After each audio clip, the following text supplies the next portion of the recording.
How's it going, guys? Coffee here. Today I wanted to go over what I believe is probably going to be one of the best free-to-play league starters out there for the new Torchlight Infinite Arcana season, and that is going to be Youga Space Illusion with Chain Lightning. So this skill itself utilizes a lot of things. It somehow dodged all the nerfs. It was really strong, but there was no really changes to Chain Lightning, as you can see. Even Youga himself, he basically didn't. He had nothing really changed to with him, except a couple little things. Let's see, what did they call it? Space-time illusion. They don't even think they covered him at all. Yeah, nothing for space-time witness or space-time illusion. No changes to him. No changes to Chain Lightning. I think Frostbitten was the only thing that lost a tiny bit of damage, but at the end of the day, that's like nothing going to be compared to the bonuses you're going to get from just always having DPS pets on.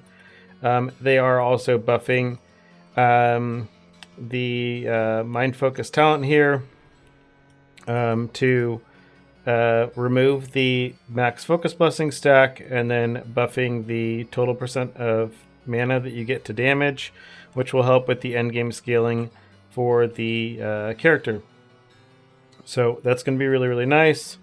Yeah, we're going to basically be running off of this now. And then we'll have to basically go with that. And let's go ahead and showcase. So what we have here, this is gear. We have Hikate's Vision. Last league was basically just, it was basically free. It was like 1 FE pretty much early in the league. Same with Photophobia. This chest, I just picked a random chest here that has energy on it. These marksman bracers, you get them as they drop. Even with the corruption, these were like 5 FE. Without the corruption, they're like 1 or something, or basically free. You'll get them as a drop while you're leveling. The rest of the gear is just gear with some random T2 mods on here that I crafted. So that means it's crafted with flame sand. And then we have these boots here, some +1 lightning skill boots. Nothing crazy. Then we have a couple spring resurrections here that you can get while leveling. They have a really low level requirement. And then we are just using no slates here. And let's kind of go ahead and showcase the damage that you're getting on this.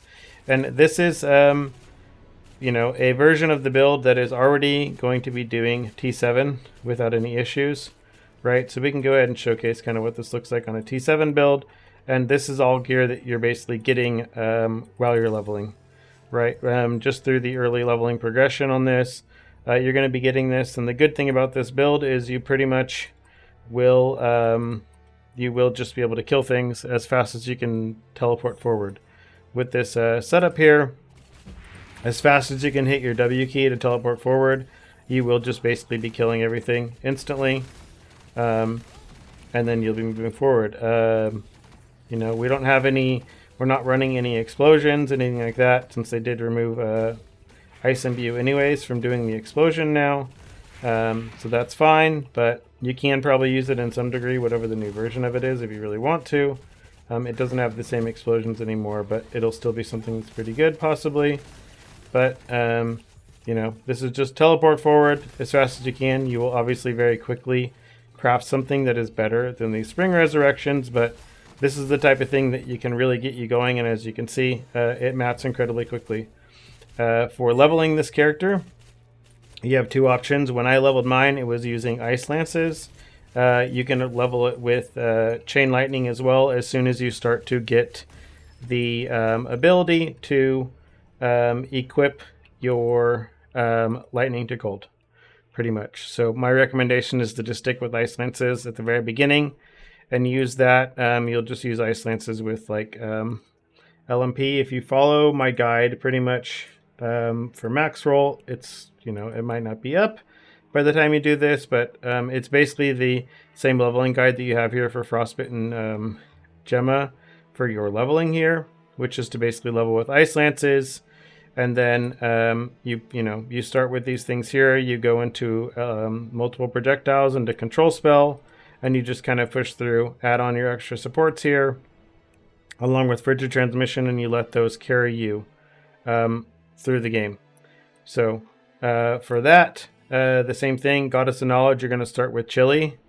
and insight here, and you're basically just taking all the damage you can here, and then just projectile speed, things like that along the way. The +1 skill level, and you're just taking your int as you kind of go through things. And then for your second tree, again, you're following this still the same way, where you're taking Arcanist here all the way through until you get Frozen Lotus.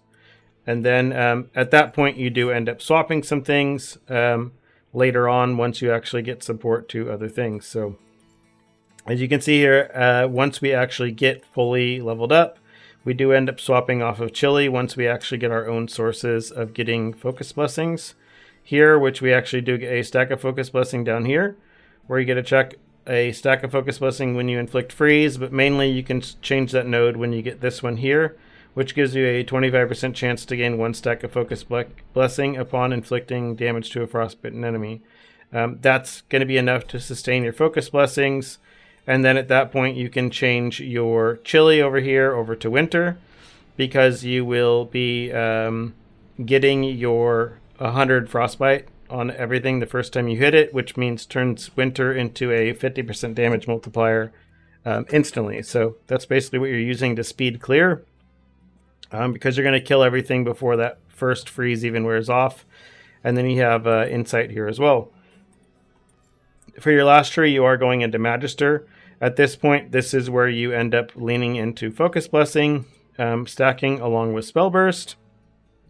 And then with your Spell Burst, again, if you aren't using the necklace, then instead of Winter, you would have to use Beacon. But you're better off just using the necklace because, again, it's basically free.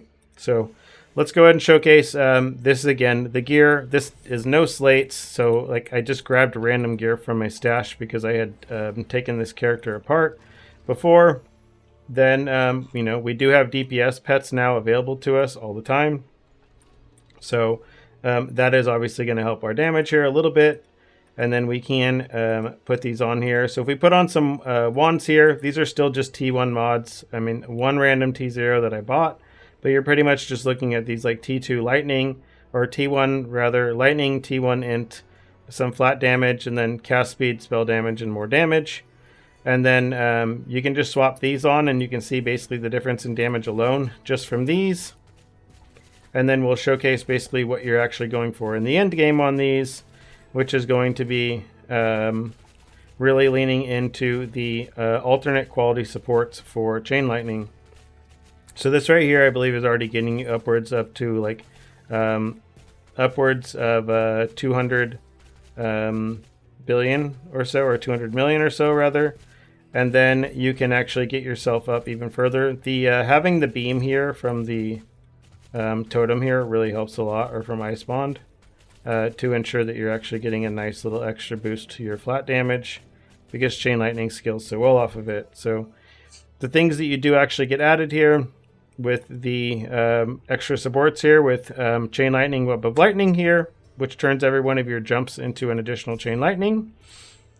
And then you stack this along with this Chain Lightning Merge, which allows all the jumps to all target the same enemy, is you will see your damage increase even further here.